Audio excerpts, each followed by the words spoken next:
A venomous snake killed our family's only old hen. My younger brother started clamoring for stewed chicken, while Grandma declared that snake wine was a wonderful remedy. Fearing they might get poisoned, I secretly buried the dead chicken along with the venomous snake wine. When Grandma discovered her precious snake wine was gone, she struck me across the back with a fire poker, screaming that I was a thieving traitor who'd betray my own family. My younger brother threw himself on the ground, rolling around and wailing that he wanted to eat chicken. My parents flew into a rage and beat me mercilessly. They broke my leg in the beating, leaving me unable to do heavy labor, then sold me for 5,000 yuan to a simple-minded man in the mountains as his wife. From then on, I bore child after child, until I finally died in childbirth on that bed. When I opened my eyes again, I had returned to the day my younger brother was clamoring to eat the dead chicken. This time I didn't interfere. Just watched as Grandma put the snake into the medicinal wine jar and started stewing the chicken. Seeing Grandma casually handle the free-range chicken killed by the snake and toss it into the stew pot, I rubbed my eyes to clear my head before realizing I had been reborn. My legs weren't disabled yet.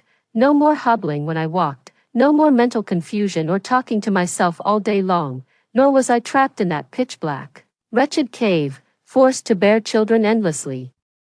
I'm nimble-limbed and clear-headed, the picture of perfect health. As the dead chicken slowly cooked through, an irresistible aroma filled the entire courtyard. The front door swung open, and my parents returned from their day-long mahjong session, rubbing their stiff necks. "Zoe, can't you see your mother and I are back? Looking for trouble again, aren't you? Hurry up and get us some water." I snapped awake and scrambled to pour the water. I knew for sure that if I'd been any slower, my father's leather belt would have met my skin. After handing them the water, Grandma then called me to light the fire, set the table, and bring out the dishes. I was running around the kitchen, and by the time I finally finished and came over, everyone else had already started eating. A huge platter of glistening, aromatic free-range chicken was placed right in front of Dad and my younger brother.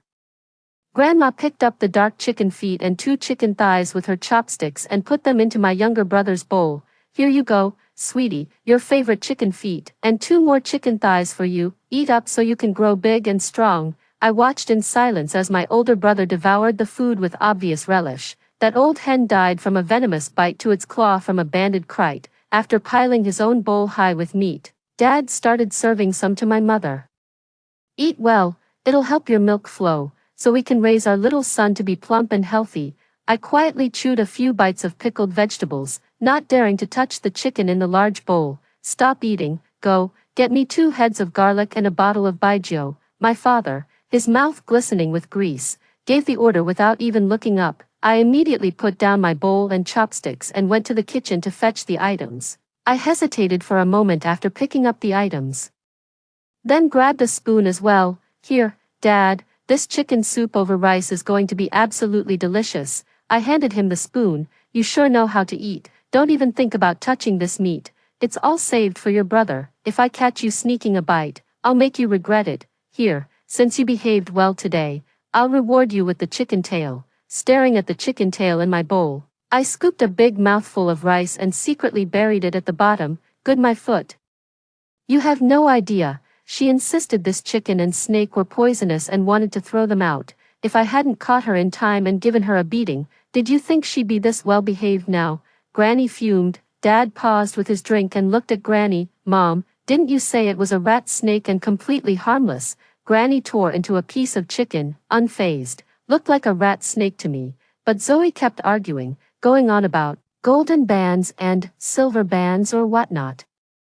What do bands matter anyway? We're eating it cooked, not raw. Just set your mind at ease and enjoy the meal. Dad nodded in agreement. "Exactly, high temperatures kill germs. I've been too easy on Zoe. All she does is cause trouble for me every single day." Mom wiped her greasy hands on her clothes and shot me a glare. "Worthless girl. If we hadn't been hoping for a son, I'd have drowned you in the chamber pot long ago. How dare you still be here, eating our food?" The more Dad thought about it, the angrier he got. With a sharp crack, he slammed his chopsticks down on the table. "Stop eating. How dare you sit here and eat? Go change your brother's diapers, you useless brat." I briskly set down my bowl and chopsticks and headed into the house. In my past life, before my leg was broken, I often used to antagonize my older brother Jacob just to get my parents' attention, deliberately provoking their anger, since childhood. I never understood why I was named Zoe while he got to be called Jacob. Why was I constantly hungry while Jacob had so many snacks they'd end up molding? Why is it that as the eldest child, my clothes were always made from hand-me-down rags, while Jacob constantly got brand new outfits? Too young to understand son preference, I just craved a shred of warmth and affection, having stared death in the face. I now understand every cruel word came from their deepest beliefs, in their eyes. I was just worthless baggage, a financial burden not worth a penny. In that case, I'll mind my own business. Go ahead and feast on this snake-bitten chicken, at least you won't go hungry on your way out. After dinner, night deepened, the doors and windows were wide open, yet each breath grew heavier than the last. Grandma kept tapping her chest, letting out pained moans of, "Oh dear, oh dear." Jacob tossed and turned, his chest rattling like a broken fan. My mother gasped for air, nudging him and saying, "What are you doing up so late?" My mom knew something was wrong the moment she touched Jacob's cold arm. When she turned on the light, she saw his lips were purple, clutching his stomach and groaning in pain. The whole house was thrown into chaos. My mom quickly woke my dad, and seeing the discomfort on his face too, she suddenly realized the whole family might have eaten something bad. On her bound feet, Grandma tiptoed to the neighbor's door and pounded on it. After much pleading and persuasion, she finally managed to borrow a small truck.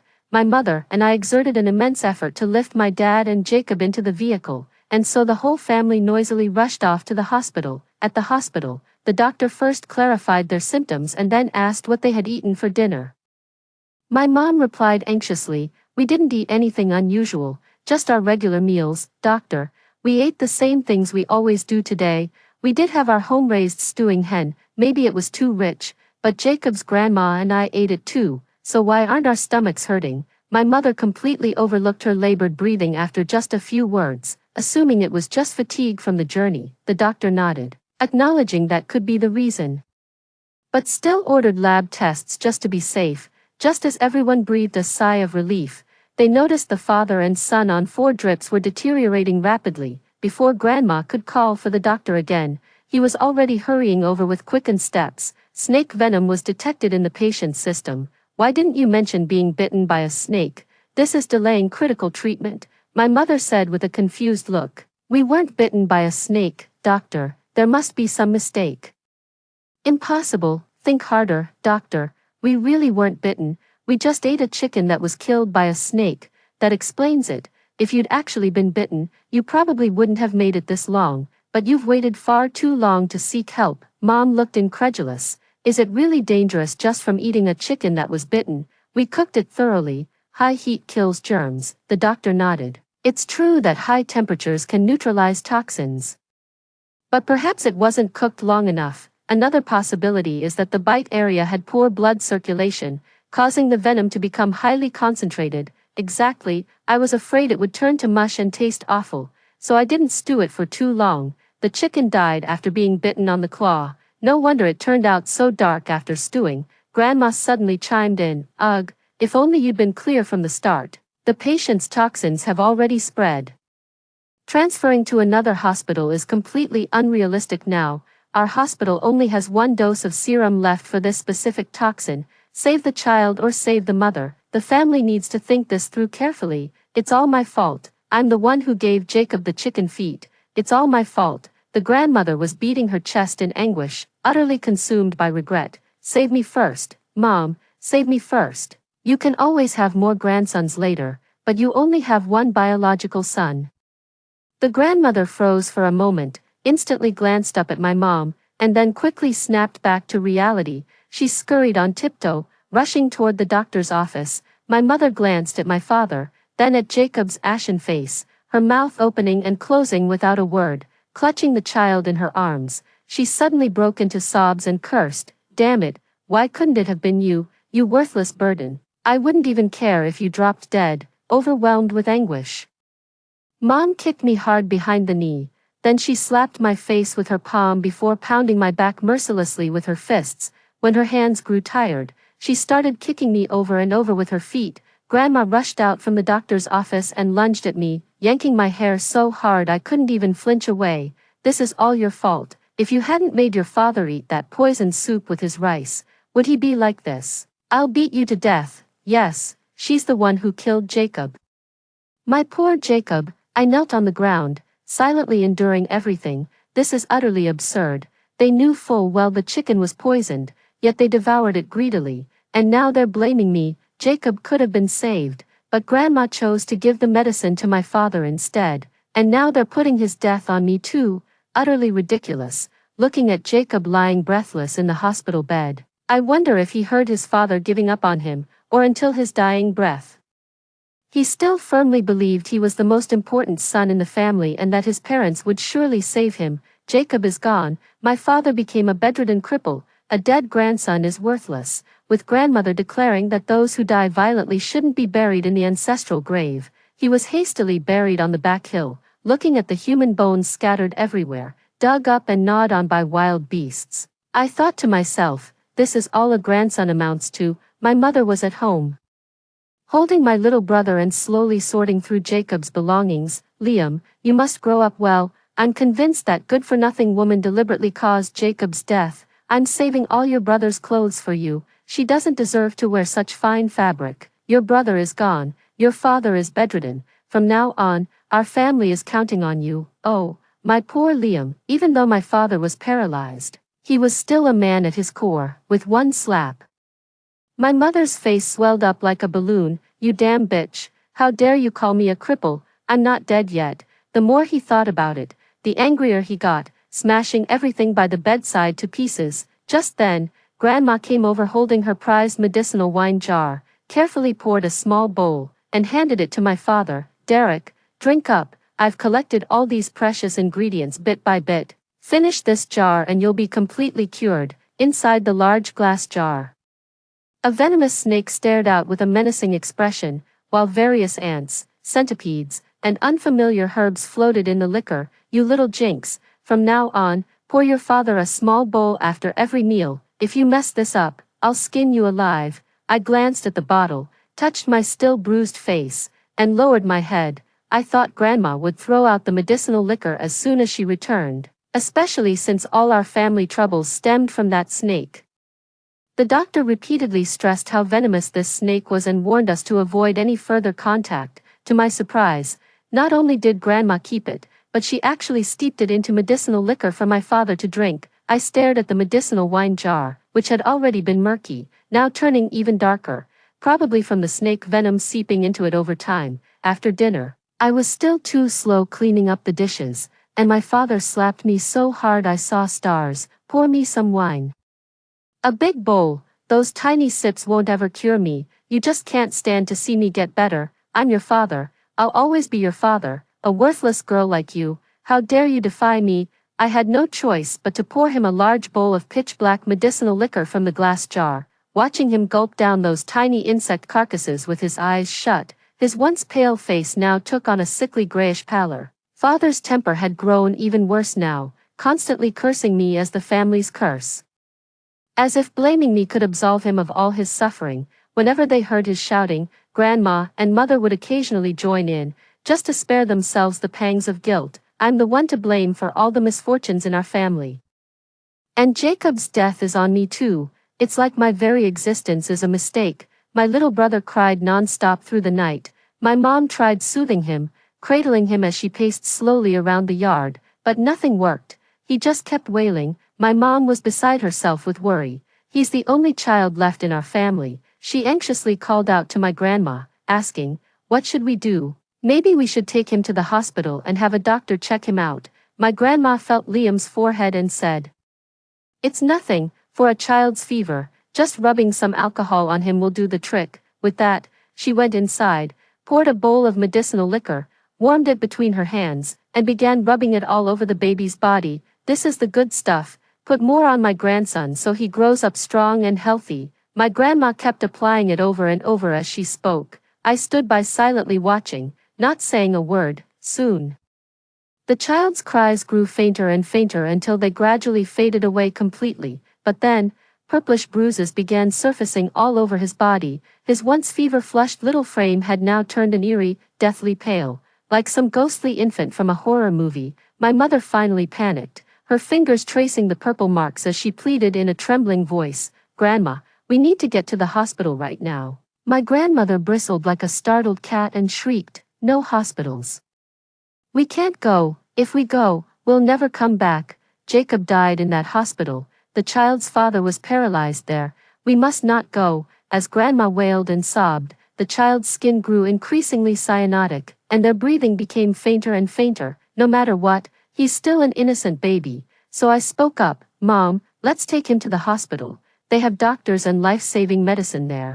It's better than just toughing it out at home." My mother seemed to snap out of her daze. "You're right, to the hospital. They have life-saving medicine at the hospital." With that, she snatched the child and stumbled toward the door. I followed her out, with Grandma's hysterical wailing echoing from the courtyard behind us. By the time we finally made it to the hospital after all the trouble, the child was already gasping for breath, with more air going in than coming out. As soon as the doctor stepped out of the emergency room, my mother rushed over and asked anxiously, "Doctor, how is my son? Is he all right?" The doctor took off his mask, his face filled with sorrow, and said, "I'm so sorry for your loss. The child was brought in too late. We've missed the critical window for resuscitation." My mother refused to accept this outcome and clung tightly to the doctor's coat. "Aren't you a doctor? Save him, please. He's just a child. It's only a fever. How could he be beyond saving?" "I'm sorry. The cause of death was alcohol poisoning. And we detected multiple toxic substances in the child's bloodstream. Even an adult would struggle to survive that, let alone a child. My deepest condolences." My mother was in a daze, muttering under her breath, "Alcohol poisoning, mixed toxins, the herbal liquor. It must have been the herbal liquor." Suddenly, Mom fixed her bloodshot eyes on me, burning with hatred. "Why didn't you speak up sooner and tell me to bring your brother to the hospital? Did you do this on purpose? First Jacob, and now Liam. How could you be so heartless?" "I have no intention of defending myself. She probably just needed someone she could hate without any reservations." It was Grandma who applied the medicated wine to the child, and it was also Grandma who stopped us from taking them to the hospital. I watched Mom return home in a daze, completely consumed by grief and unable to pull herself together. Seeing us return, Grandma hurried over and asked, "Where's Liam? Where's my precious Liam?" My mother let out a bitter laugh and said, "Dead, they're all dead, poisoned by your precious medicinal wine." With that, she rushed into the house. The moment she stepped inside, she threw herself into my father's arms, sobbing uncontrollably. She wept for her two sons who were already gone, for her husband now bedridden, and finally, for her own miserable life. But as she cried, my mother sensed something was off. Normally, hearing the word cripple, my father would have started cursing loudly. Yet today, there was not a sound from him, an eerie silence. With trembling hands, my mother reached out to touch my father's back, only to find his skin cold as ice. When we turned him over, his face was ghastly pale, with dried trails of blood streaking from his eyes, nose, and mouth. Heart-wrenching sobs echoed through the room, suffusing the air with profound grief. Glancing at my devastated mother and grandmother, I recalled the doctor's words. This potent cocktail of toxins was lethal even for adults. The wind howled through the morning hall, making the plain white drapes rustle violently and sending joss paper swirling through the air like a blizzard. I knelt before the massive coffin, blankly burning gold ingot replicas as heart-wrenching wails pierced my ears. Mother clutched her chest with one hand while gripping the coffin's edge with the other, weeping so bitterly it seemed her soul might follow the departed. Her tears weren't for the loss of a beloved, but for her own abrupt transformation into a widow. Grandmother stood among the crowd, her face etched with sorrow as she recounted her tragic fate, widowed young, then struck by the successive losses of grandsons and a son in her later years. How could I have been so foolish, letting her take the child to that hospital? It's a death trap. It already claimed 2 grandsons. And now it's brought this curse home to take my son too. She wailed as if the heavens would crack. Grandsons can be replaced, but he was my only precious son. How am I supposed to go on living without him? As she spoke, Grandmother shot a venomous glare at my mother and me. The villagers shook their heads in silent disapproval. unable to speak openly but whispering among themselves, "What terrible karma has befallen Derek's family? 3 male members have died tragically one after another. Such wretched misfortune, such awful fate." After the funeral, the house fell into an immediate silence. The silence was suffocating. Grandma, who used to totter to the village entrance on her bound feet lamenting, "How foolish I was," truly, had slipped outside and was now completely bedridden. This placid existence was shattered one rain-lashed afternoon. 2 figures, one tall, one short, one stout, one lean, cloaked in black plastic raincoats knocked at our gate. The reed-thin aunt moved with the familiarity of someone entering her own home. A short, rotund man, so corpulent he seemed to ooze grease, wore black sunglasses, his white cane tapping as if probing for something, yet with the woman's support, he swiftly entered Grandma's room, and the door slammed shut with a bang. That night was filled with the woman's heart-rending screams. I hid in the woodshed, hands clamped over my ears, not daring to make a sound. The next day, I discovered that all the windows in my mother's room had been boarded up, and the door was tightly shut. I cautiously approached and peered through the crack in the door, but it was pitch black inside, making it impossible to see anything clearly. Suddenly, a hand grabbed my shoulder and flung me backward. I stumbled and fell to the ground, then looked up in a daze.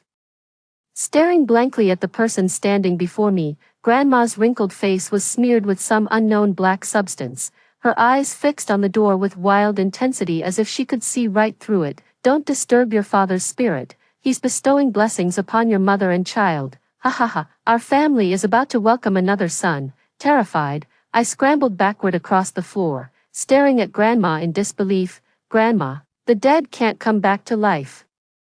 Grandma suddenly rushed forward and slapped me hard across the face. "Your father isn't dead. He's alive and well, probably giving me more grandsons right now. If you keep cursing your father like that, I'll beat you to death, you worthless girl." Clutching my swollen cheek, I stared blankly at the shirtless fat man, his belly a cascade of overlapping rolls, as he struggled to hitch up his trousers with both hands and walked out of my mother's room. My grandmother hurried forward on her cane, her face etched with anxiety, and asked, "Master, did it work? Have you bestowed the child?" "It's not that simple. You think granting a child is like buying radishes, handed over just like that. Allowing your ghost son to possess me for conception already defies the natural order. How dare you expect success in one attempt, you ungrateful old woman," the master snapped impatiently. Yes, you're absolutely right, master. This old woman was too greedy. Thank you for your hard work. As long as you understand." I stole a glance through the doorway and saw a pair of blood-streaked hands dangling from the bed, arms mottled with bruises. The sight made me turn away, too terrified to look again. Suddenly, another slap landed on my head, snapping me back to reality. "What are you standing there for? Go fetch some water for your mother to wash up. If you dare let your mother escape, I'll sell you off to the mountain tribes and get your father a new wife." With that, Grandma followed the master into the living room. When I brought the warm water for my mother's wash, she had already sat up, completely naked, clutching the quilt around herself on the bed. "Mom, let me help you clean up." My voice seemed to startle her awake. She scrambled toward me on all fours, but the chains around her ankles restricted her movement, nearly sending her tumbling off the bed. "They're not human. They're monsters. Zoe, you're all I have left. Please save me." Her face was contorted with sheer terror, clinging to me as if I were her last hope. I set the basin on the floor and pried her fingers off my arm, one by one. Without a word, I turned and walked out. "Zoe, you heartless creature, I'm your mother, you black-hearted wretch. I gave birth to you. This whole family is full of ungrateful beasts. You all deserve to die. Zoe, I was wrong. Please save me. I'm begging you on my knees. I implore you." "Zoe," tears streaming down my face. I walked out without looking back. In that moment, I felt transported back to the cave from my past life, the very cave where I had given birth to child after child, only to ultimately perish within its confines. A chilling darkness crept back into my bones, leaving my whole body numb with cold. I carved the words, "Go home," over and over with my fingernails on the cave wall, each letter stained with blood. But where was home? While enduring inhuman abuse, I cried out for my mother again and again. But where was she? If my parents hadn't sold me into the mountains to bring good luck to my brother, my life wouldn't have been such a tragedy. Those piercing wails haunted every night that followed. Immersed in those cries, I relived the darkness of my past life again and again. Then one day, the door finally opened. A gaunt woman with deeply sunken cheekbones and a swollen belly emerged, carefully supported by my grandmother. Careful now. Mind the doorstep, this is my precious grandson. You know, the woman's vacant eyes stared out at the world. At that moment, I thought I saw a tear fall from her eye, yet her expression remained so composed that I wondered if I'd imagined it. Master, it's definitely a boy in this woman's belly, right? My grandma looked at the master with hopeful eyes. Oh dear, my good sister, if the master says it's a boy, then it's certain. Just set your heart at ease, Auntie Bamboo Pole said, waving her floral handkerchief. Thank you, master, thank you.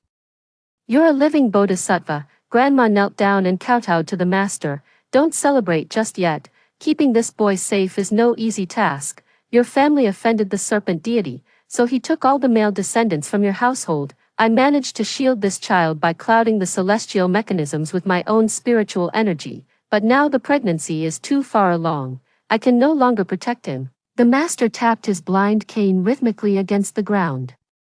My grandmother instantly panicked, her legs giving way as she nearly dropped to her knees. Master, what should we do? You must protect my precious grandson. Elder sister, I believe the master wouldn't have told you this if there weren't a solution. Let's first hear what the master has to say. Aunt Bamboo Pole steadied Grandma, who looked at the master with hopeful expectation. The master pondered for a moment before saying, there is a solution. But it will require you to endure some physical suffering. Grandma strode forward and grabbed the master's sleeve. I'm an old woman with one foot in the grave. What do I have to fear? I'll do anything to protect my precious grandson. Truth is, this serpent spirit has attached itself to you, draining your vital energy. That's why you suddenly became lame and your health has been failing lately. Upon hearing this, my grandmother trembled violently and nearly dropped to her knees again. Master, I beg you to save me and my grandson. I have money. I'll give you anything you want. Gold and silver are mere worldly possessions.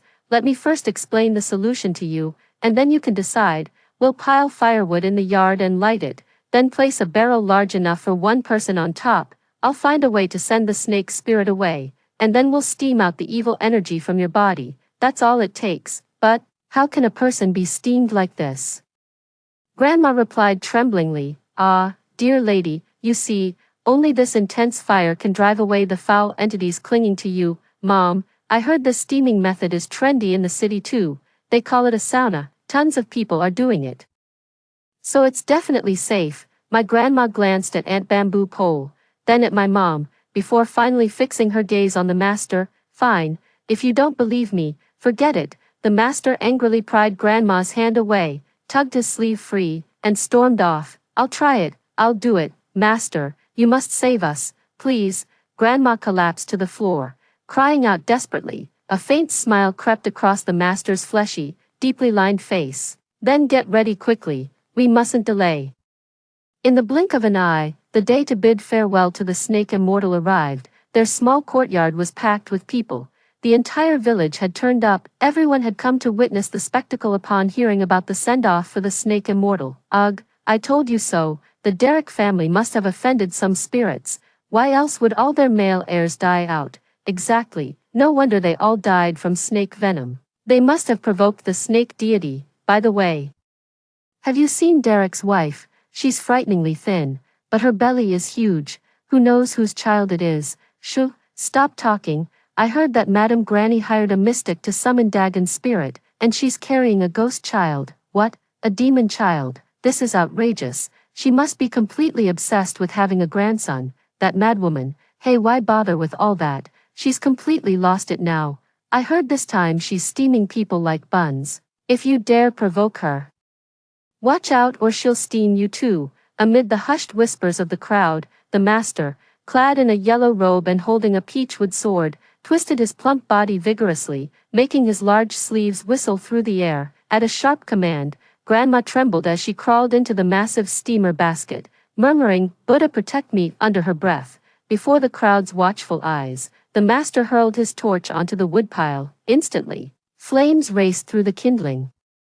Erupting into a roaring blaze in moments, the towering fire illuminated Mother's face, her expression frenzied, her frail frame starkly contrasting with her enormous belly. Soon, agonized cries began to emerge from the bamboo steamer. "It's burning, I'm burning alive, let me out, please let me out." Several villagers, visibly moved, began pleading. "Zoe's mother, that's enough now, don't let this go too far." My mother fixed her bloodshot eyes on the speaker, her voice rasping. "If you're not afraid of offending the serpent deity, then go ahead and save her yourself." Everyone took a fearful step back at these words, and no one dared bring up the matter again. Who wouldn't be terrified of ending up like Derek's family? Amidst the scorching flames, the screams and pleas grew louder and louder before gradually fading into silence. They couldn't be dead, could they? There's not a single sound anymore. Yikes. That scream is terrifying. Look. I've got goosebumps all over my arms. It should be fine. The master said she probably just passed out after the exorcism, right? Right. Granny has the fire protection charm from the master. These ordinary flames can't harm her. If she doesn't make it, it's just her fate running out. Amidst the murmurs, my mother told me to go back to the room to fetch something. With a click behind me, I was locked inside the room, peering through the crack in the door. I saw my mother bring out that large jar of venomous snake medicinal wine and pour a big bowl for everyone. "This is an exorcism wine specially prepared by the master. After today's ritual, it's inevitable that everyone has been tainted by the sinister energy of evil spirits." As everyone expressed their gratitude and drank the poisoned wine in large gulps, I shouted from inside the room not to drink it, but my voice was drowned out by the clamor. The corners of Mom's mouth turned up in a broad smile, yet her eyes were brimming with tears. "Zoe, come here to Mommy." I slowly shuffled over and sat down on the stool in front of her. I was engulfed in boundless terror, wondering if death had finally come for me. Then I felt a sudden warmth on my head. Mother was gently stroking my hair. I saw Mother holding a wooden comb, carefully untangling my wild, hay-like hair. My eyes welled up with tears. It was the first time I had ever felt Mother's tenderness. "Zoe, I'm the one who failed you.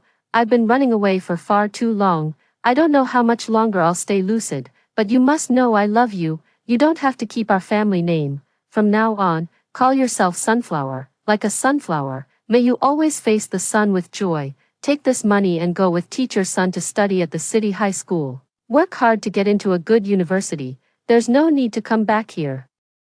A woman must stand on her own, forget everything about this place and go see the world."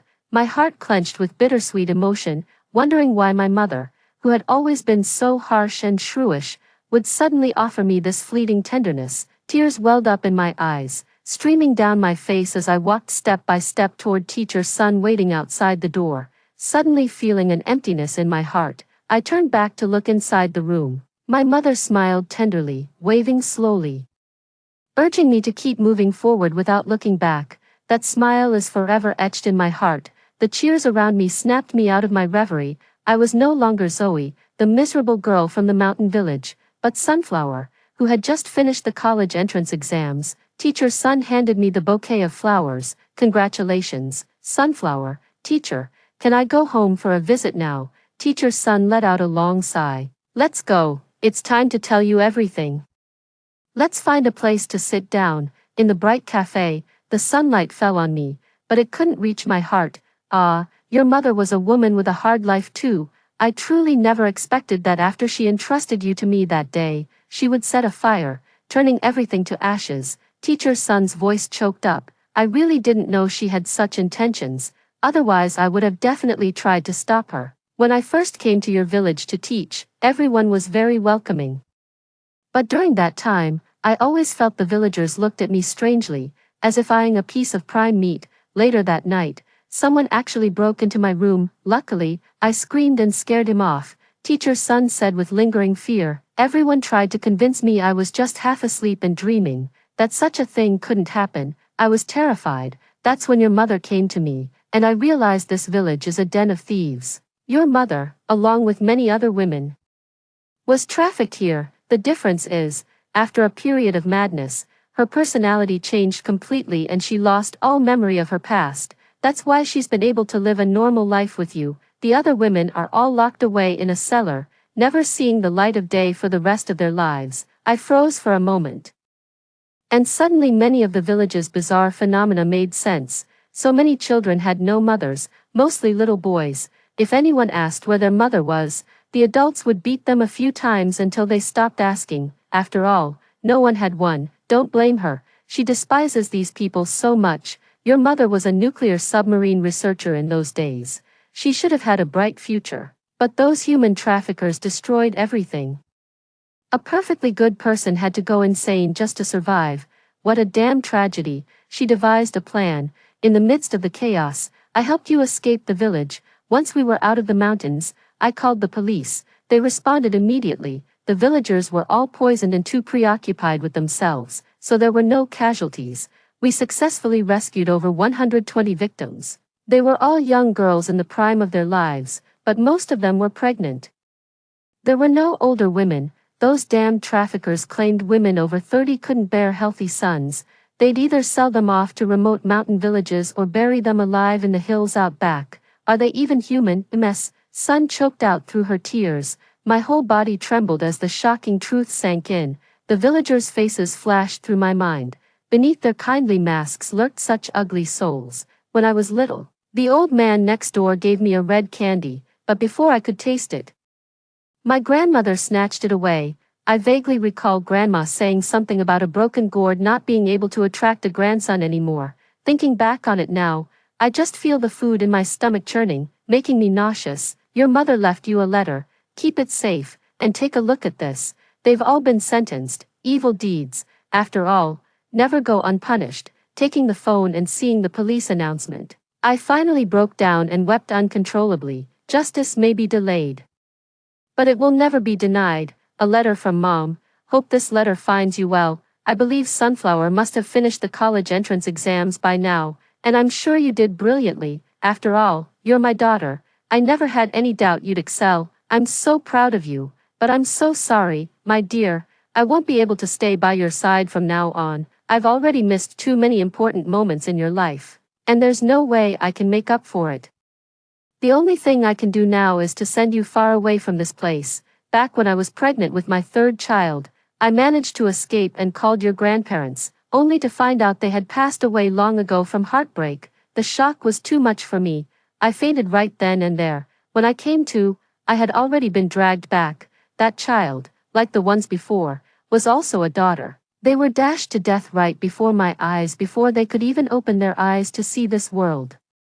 From then on, I never wanted to wake up again, drifting endlessly in a void. When I was jolted awake once more, I saw you timidly watching me from the doorway. That gaze, intense and unyielding, is exactly how I used to be. I despise myself for leaving you alone to suffer in this world all this time. You're still young. You should go out and experience the vibrant world beyond. If you ever feel lost about the future, consider fulfilling my dream by pursuing defense research and contributing to our nation. You will be the most brilliant research scientist. Women must be self-reliant. Remember this, always remember. Face the sun. Your mother will always watch over you from heaven. Story 2. I had a quarrel with my boyfriend and we were on the verge of breaking up. He only left me with a sentence: I hope you can live well. He didn't answer my calls or reply to my messages.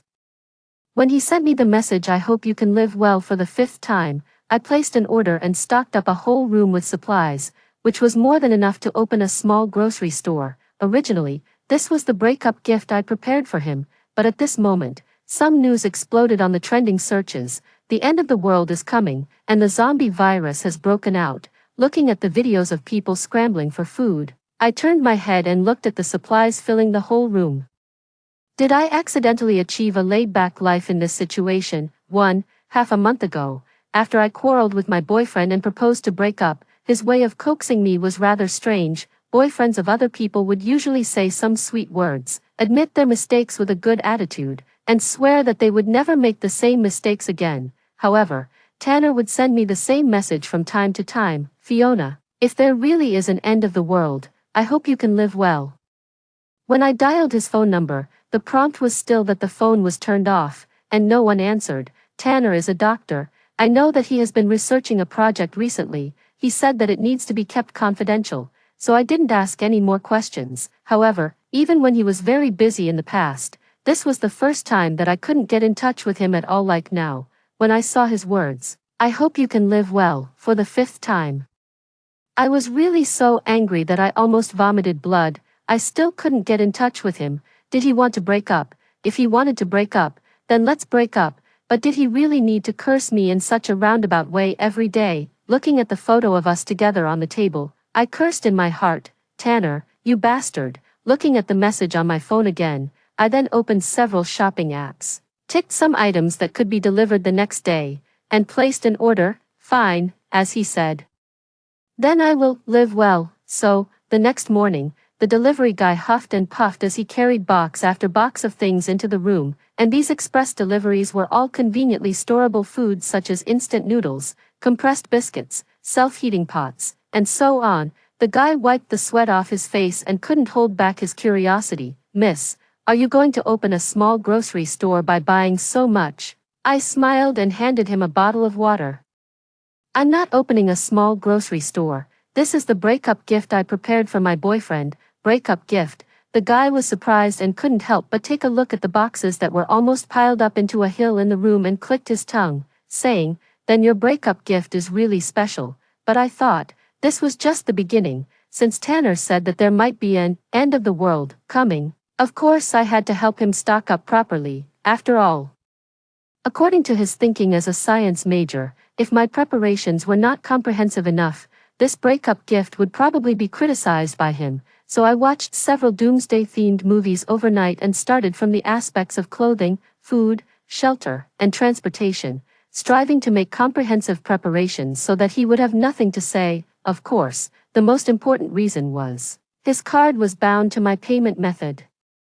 After seeing the delivery guy off, I took out the doomsday survival list I had sorted out and marked a tick behind some options. The list was arranged by me in order of priority after watching the doomsday-themed movies, so, in addition to some basic reserved foods, I also prepared some snacks, beverages, and a lot of water for him. Even more, I bought some seeds for him. After all, after the global pandemic more than a decade ago, many people completely discovered the fun of growing vegetables and fruits at home after experiencing lockdowns and isolations. After checking the items on the list, I began to wonder, from Tanner's perspective, what exactly could be considered an end of the world. If it were him, what would he do? What if there was a power outage or a water outage? What if someone got sick? What if there was sudden danger, and how could we protect ourselves? Soon, I bought some household generators, solar chargers, and some common medicines, especially some anti-inflammatory drugs and various disinfection items. Of course, in order to leave a deep impression on Tanner, I stocked up all the things for him in units of years. However, when I went to the large supermarket near the community to continue shopping at night, looking at the people calmly shopping in the supermarket, I couldn't help but sigh. My behavior was a bit childish. There aren't so many disasters in the world. If Tanner really wants to break up, then let's break up. But just as I was thinking this, I received a message from Tanner again. The content remained the same, but it was a bit shorter, with only one sentence: I hope you can live well. Looking at these 8 words, I immediately decided, today, I must fill up the bedroom that was used as a temporary storage room for him. When he comes back, let him stay with those things and live well. So I started to buy various things from the grain and oil area and continued to place orders on the shopping app. The next day, when I saw the same delivery guy again, huffing and puffing as he carried even more boxes in, I really felt ashamed and couldn't help but scold myself. Childish. Although I was angry with Tanner, I couldn't keep buying things without restraint like this. But when I was sitting on the sofa, resting and browsing my phone, I saw some push messages. A mysterious and extremely strong virus is suspected to have appeared in City S. City S, isn't that the city I'm in? I quickly logged into several other platforms and saw that several major platforms all had a similar message. A suspected infectious disease caused by a mysterious virus has occurred in City S, and each message was followed by the word trending. At this moment, I suddenly realized Tanner didn't want to break up, and he wasn't joking either. Something really serious was about to happen, too. Then what about Tanner? Where is he? How is he now? While I was worrying about him, the sound of the door opening rang out, and Tanner pushed the door and came in. He couldn't hide his weariness. When he saw me, he smiled and gave me a hug. Fiona, it was still the familiar feeling before the quarrel. I hugged him back and let out a sigh of relief. You're finally back. Before I could say more, Tanner said to me, hurry up and change your clothes. Come out with me. I quickly reacted. Is this virus really that serious? His expression was solemn. We have temporarily established a medical team during this period. The patients we are dealing with are the infected people of this virus. His eyes became heavy. Fiona, one of our colleagues was infected. That's why we sent some of us back first. His voice trembled slightly, almost imperceptibly. This situation will be a bit tricky, so let's go to the supermarket now and buy some supplies. I nodded. Come with me, I have something to show you. When I led Tanner to stand at the door of the second bedroom, he was taken aback when he saw the room filled with things. Fiona, you're really capable. He praised me sincerely and then asked earnestly, however, you usually stay at home and don't go out. How could you act so quickly this time? Then I told him about the text messages he sent. After hearing this, Tanner smiled. Are you silly? How could I be willing to break up with you? But you didn't reply to my messages or answer my calls. That's because our work needs to be kept confidential, especially this time. Actually, I couldn't be completely sure either. I could only send you this message based on my feeling. I didn't expect you to think too much. He held my hand, and I stood on tiptoe and stroked his hair. I thought too much about the breakup, but fortunately, because of your message, I prepared these things in advance. As I spoke, I found the storage list and handed it to him. By the way, come and take a look. Check if there are any omissions that need to be replenished. Tanner looked at the list. First, he was surprised and then couldn't help laughing. Your preparations are already very detailed and comprehensive. Fiona, your hidden combat power is really strong, because of the supplies filling the whole room. Tanner and I didn't go out again, at this stage. We don't know how many people haven't been detected yet among the crowd. Only by reducing contact can we be safe. In the following time, I just paid attention to the information online. First of all, on Weibo and major platforms, after the news about the virus exploded, 2 more trending searches appeared a few hours later. 5 virus-infected people have been identified in City B. 9 virus-infected people have been identified in City S. Each piece of news was followed by the word trending. Among them, the trending search list also contained news of people scrambling to buy things in various supermarkets. When I watched the videos and saw the shelves that had been completely empty I felt a little scared. Fortunately, because of the misunderstanding of that text message, I had stocked up all the things in advance. Otherwise, with just the 2 of us, Tanner and I, we really wouldn't have much combat power. And Tanner had been going in and out, busy with something since he came back. When I asked him, he just said mysteriously, just stay here at ease, don't worry, even if it's chaotic outside, I will definitely protect you well. But will the world really be in chaos? 3. Before I had time to think too much, the next day, various messages had already been overwhelming on the TV and the internet, especially in City S where we were affected by the new virus. It is advocated that all districts work from home. We hope that the general public can refrain from going out unless necessary. Soon, various messages also started popping up in the work group. The content was similar to that on the internet, all requiring everyone to work from home and reduce going out. Messages kept coming in the following 2 days. At first, everyone thought it would be the same as more than a decade ago, until a video suddenly went viral on all platforms. It was in City B, near the suburban area. A man suddenly rushed out of the car. At that time, he stopped the car emergently on the road. Some cars were blocked by his car, and the horns honked one after another to urge him. Some even rolled down the windows and started scolding. A gray figure then crawled out of the man's car and grabbed the man and bit down on his neck. The man struggled fiercely. Someone around wanted to go over and mediate. As they approached, they said, "Brother, let's talk things out. Can you not block the road here?" The person who was trying to mediate stopped talking abruptly, because the person who was biting the man raised his head and looked over, revealing his bluish face, cloudy eyes, and the remaining blood at the corner of his mouth. He was as terrifying as could be. The person who wanted to mediate was so scared that he fell to the ground. Although it was just a video, I could also feel the sudden outburst of fear in the video. The people around were so scared that they fled in a hurry. Then the person who was biting others had already grabbed the person who was sitting on the ground. In an instant, blood spattered on the ground, and the first person who was bitten, holding his neck, sat on the ground. In less than 10 minutes, the man struggled to stand up, but when he got up again, it was found that his skin was also bluish-gray, his eyes were cloudy, and he was making a woo-ah sound. The man who was bitten had also turned into a zombie. Because of this video, the internet exploded instantly. A few hours later, some phenomena of zombification due to virus infection occurred in both City B and City S where we were. Even more, in many other cities and countries, a large number of zombies appeared simultaneously. For a moment, remarks about zombies and the end of the world filled every corner of the online world and the real world. The beeping prompts of the messages were too dense, giving a feeling of being shrouded in dark clouds before a storm. I looked out the window at the gradually darkening sky and didn't know how long this darkness would last. The people who were originally communicating about work in the group also gradually stopped replying to messages so diligently. However, Tanner kept watching the video of the zombie biting people. As he watched, he muttered, "The person who was bitten was holding his neck when he got out of the car." It can be seen that he was bitten by a zombie before getting out of the car. If we start timing from that moment, it took about 10 minutes for him to turn into a zombie. Then he kept writing something in his notebook. The day after the zombie video was exposed online, downstairs in the community, because it was close to the supermarket, there used to be a lot of people and vehicles on weekdays. But now there were hardly any vehicles.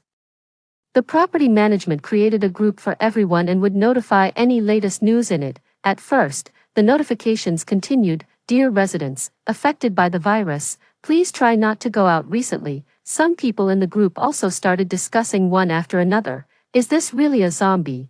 Is the end of the world coming? Even if there are zombies, as long as the situation can be controlled, life will eventually return to normal. I was still thinking about going on a trip next month a few days ago. Now it seems that it's all in vain. In the WeChat group, everyone was chatting non-stop. I just looked at one message after another in the group. Suddenly, a scream sounded outside. I quickly walked to the window and saw downstairs in the community that a gray figure was wandering around. Upon closer inspection, it was exactly the appearance of the zombie that had gone viral online.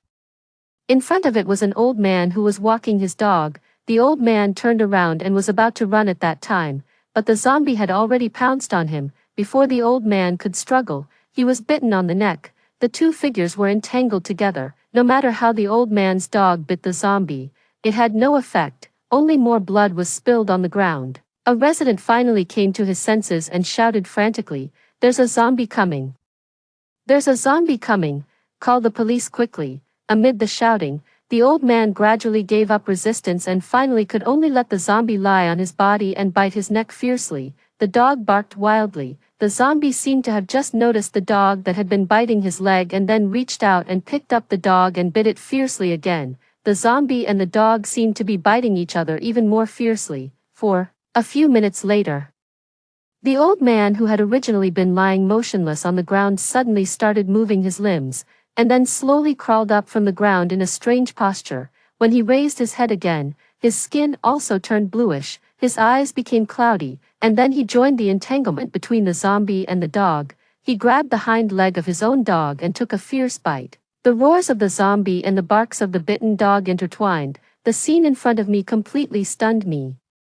I was so scared that my legs went weak, and I could hardly make a sound. Someone downstairs seemed to want to rush over, but was stopped by others. I vaguely heard, Dad, don't go over. If you go over, you'll be bitten and turn into a zombie too." I wanted to leave, but I felt like I couldn't lift my legs. With a thud, I slumped down on the ground. Tanner was in the study, sensing the commotion on my side. He walked out quickly. "Fiona, what's wrong?" outside the window. The cries of those who had lost their loved ones continued. I looked at him and tried to calm myself down. "I'm okay. I just suddenly felt my legs go weak." Tanner looked at me and couldn't help but sigh. He picked me up and placed me on the sofa, soothing me. I briefly told Tanner what had just happened. Tanner frowned after hearing it. "You mean that after the old man turned into a zombie, he bit his dog?" He quickly walked to the window, picked up the telescope, and looked downstairs to observe for a while. Soon he sat back on the sofa, and his expression was a bit more solemn than before. "What's wrong?" I couldn't help asking. "Did the dog also turn into a zombie?" I imagined the image of a zombie dog, and a chill ran through my body. Tanner shook his head. "No, the dog's body is still on the ground, and no one dares to deal with it now." He looked at the time on his phone, then at me, and slowly said, "Fiona, it's been more than half an hour since you told me about the old man. Judging from this incident, the zombie virus can only be transmitted from person to person." As he spoke, Tanner took out his little notebook again and started writing in it. 5. The incident of the old man turning into a zombie had a huge impact on everyone. The property management somehow got a loudspeaker. At first, it kept looping. "Please close your doors, do not go out, and ensure your own safety. As long as you are not bitten, you will be fine." But after finding that the zombies would attack the loudspeaker following the sound, the entire community fell into complete silence. Day by day passed, and the information on the internet gradually became more irritable, with more and more negative news. When I saw some content that could easily trigger negative emotions, I decisively closed the page. Gradually, I only checked the trending searches on Weibo. Gradually, the updates of the news on Weibo also started to slow down. 13 days after the appearance of the zombies, there were still zombies wandering both inside and outside the community. There seemed to be an uneasy atmosphere in the air. There is still no clear statement on how this virus actually occurred and through what channels it spreads. Tanner often locked himself in the study, seemingly chatting with some people online. At other times, he mostly stood by the window, observing with a telescope while continuing to record in his little notebook. I also tried to arrange some things for myself to do. The yoga mat was spread out again. The books that I bought before but never had time to read were also opened again. Even more, I found some food apps and started trying to improve my cooking skills. When I was busy in the kitchen, when Tanner saw it, he couldn't help but tease, "Fiona, you have a really big heart. You still have the mood to study different kinds of daily diets at a time like this." I didn't stop my hands and replied, "The situation outside can't be changed by what an ordinary person like me does. Now I'm actively cooperating with staying at home, and keeping a stable mentality is already not causing trouble." As I spoke, I didn't forget to assign something for Tanner to do. "By the way, after you're done, go to the balcony today. The vegetable seeds that were planted a few days ago seem to have sprouted. You can plant the other seeds too." When I finished making lunch, I saw that Tanner was already standing on the balcony. While observing the situation in the community through the window, he started planting new seeds. During the meal, he pointed at the small vegetable garden on the balcony excitedly. "Fiona, just now I saw a new little watermelon growing on the watermelon vine." Hearing this, I couldn't help but go over and take a look. Sure enough, under the green leaves, there was a watermelon the size of a thumb hanging on the branch. I didn't have a special feeling about such vitality before, but now, I felt that it was a kind of vitality that broke through the darkness of the zombies and was thriving. "Tanner, this zombie crisis will definitely pass, right? We will definitely be able to return to normal life." Just as I was saying this to Tanner, a woman's scream outside shattered the silence. Since the incident of the old man some time ago, I almost have PTSD from screams. Tanner and I looked at each other, and immediately got up and walked to the window, looking in the direction of the sound, wanting to know what had happened just now. However, in the community, the woman's screams continued, but Tanner and I didn't see anything. But we could vaguely sense that people in the neighboring buildings seemed to be looking over. When the sound rang out again, we finally confirmed that the sound was directly below us. Before I could fully react, I only heard, bang. At the same time, there were also a few screams. At this moment, Tanner and I saw what had happened. A figure fell to the ground, and blood splattered and quickly formed a pool. The spreading red liquid was like a swamp that seemed to suck people in. After a few screams of fright stopped, I don't know where the crying sound started to come from. The air was filled with an invisible oppression, making people feel suffocated, and the most suffocating thing was, in less than 10 minutes, the woman who fell down also turned into a zombie and started wandering in the community. When she met other zombies, she would look at each other with cloudy eyes. After confirming that they were companions, she would make a woo-ah sound and continue wandering. Another living person had turned into a zombie. Fiona, don't be afraid. We will all live well. When Tanner's voice rang in my ear, I realized that I didn't know when I had tightly grasped his hand, and even broke out in a cold sweat on my back. That woman seems to be from the 8th floor. I met her a few times last month. The 8th floor. Tanner looked at me, his face instantly turning pale and solemn. She fell because of the zombies, so now there are. He stopped speaking. Tanner and I suddenly realized. At this moment, there were zombies in our building. As if to confirm this, the roars of woo-ah from the zombies sounded in the building, one after another. It was as if they were breaking through the door and reaching our ears. I instinctively rushed towards the door, but before my hand touched the door, I heard a scratching sound, as if something was scratching the door. 6. My whole body froze, and Tanner, who came over later, also heard this sound. We looked at each other, and neither of us dared to move. And even our breathing became cautious. Fortunately, the scratching sound at the door didn't last long. I carefully walked to the door and tried to confirm the situation outside through the peephole. I saw that there were already 2 zombies outside the door. They seemed to be dazedly trapped there. Seeing that they were quiet at the moment, I subconsciously let out a sigh of relief. At this moment, the movements of the 2 zombies suddenly stopped. The next second, they slowly turned their heads. On their bluish skin, their cloudy eyes looked in the direction of the door, as if they could see me through the peephole. Before I could react, they frantically slammed into the door. I was so scared that I instantly took a step back. Tanner supported me. He looked outside the door, quickly scanned the room, and then pointed at the sofa. Use it to block the door first. But before Tanner and I could push the sofa to the door, we heard more screams one after another in the building. Tanner and I heard the commotion outside and our movement stopped for a moment.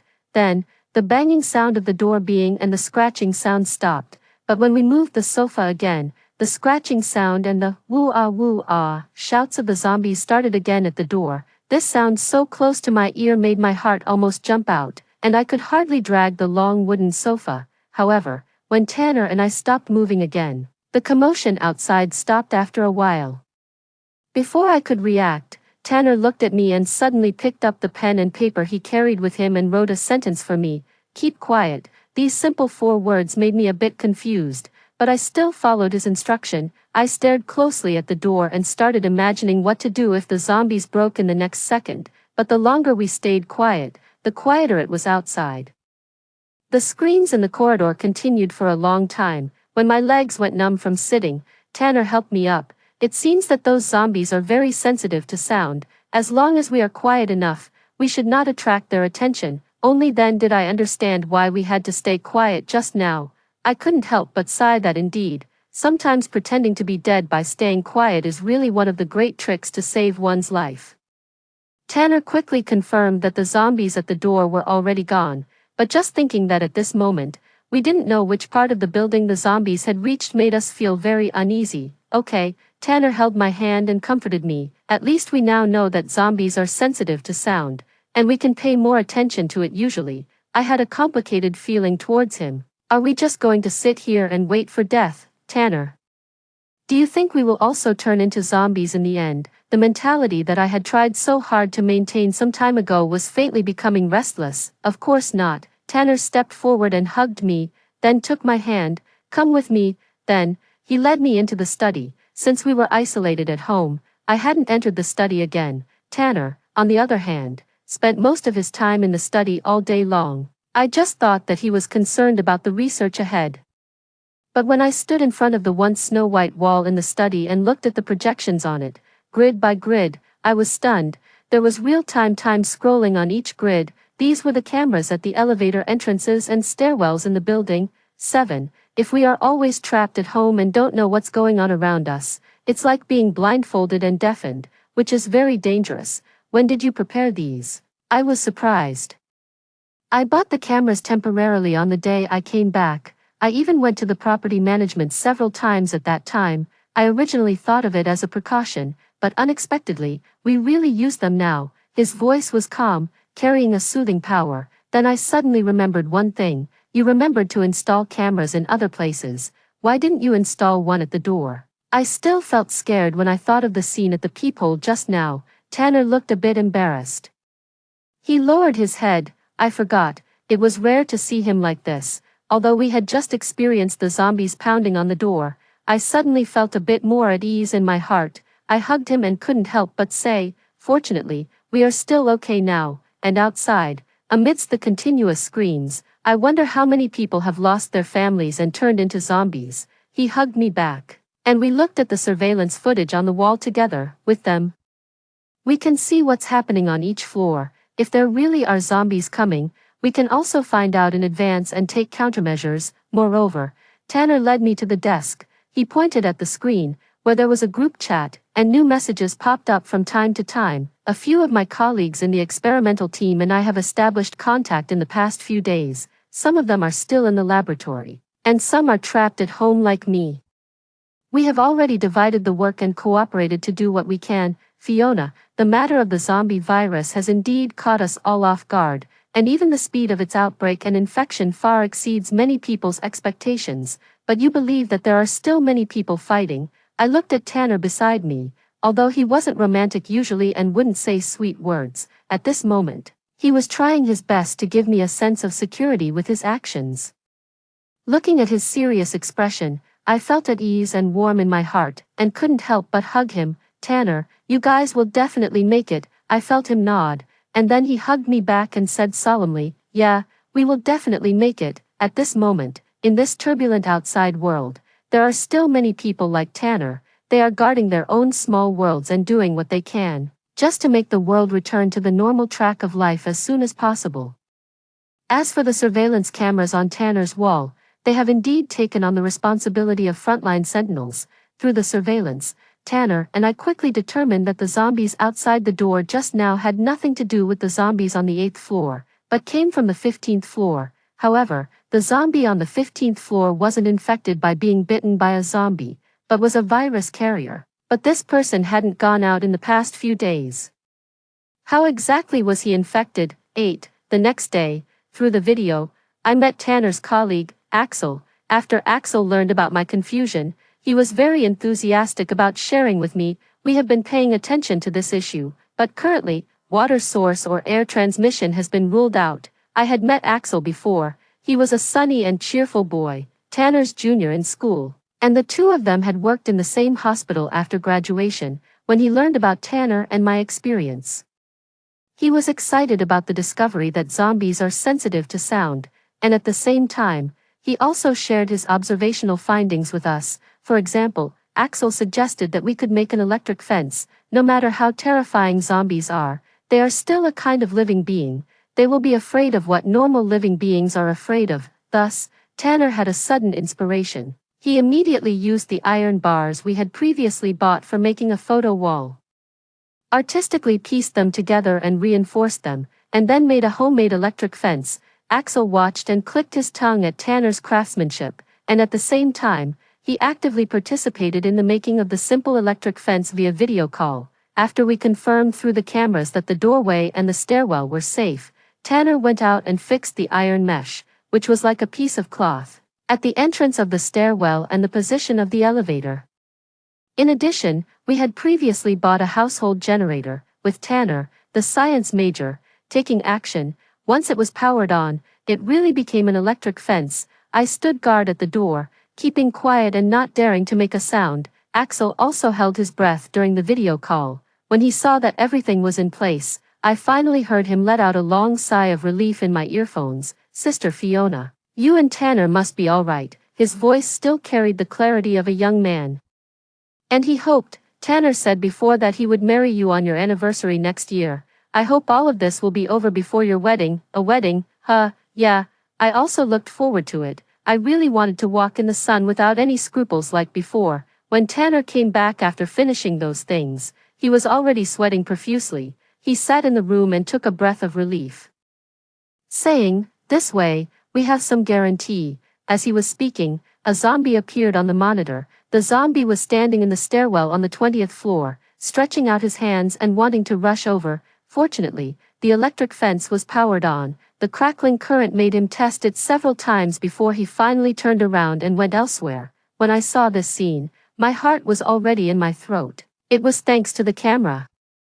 And the electric fence at the door was set up quickly enough, otherwise, Tanner and I would really have to face the crisis of the zombie breaking through the door again. 9. However, although Tanner and I had obtained a short period of safety, the floor we were on seemed to have started a purgatory mode.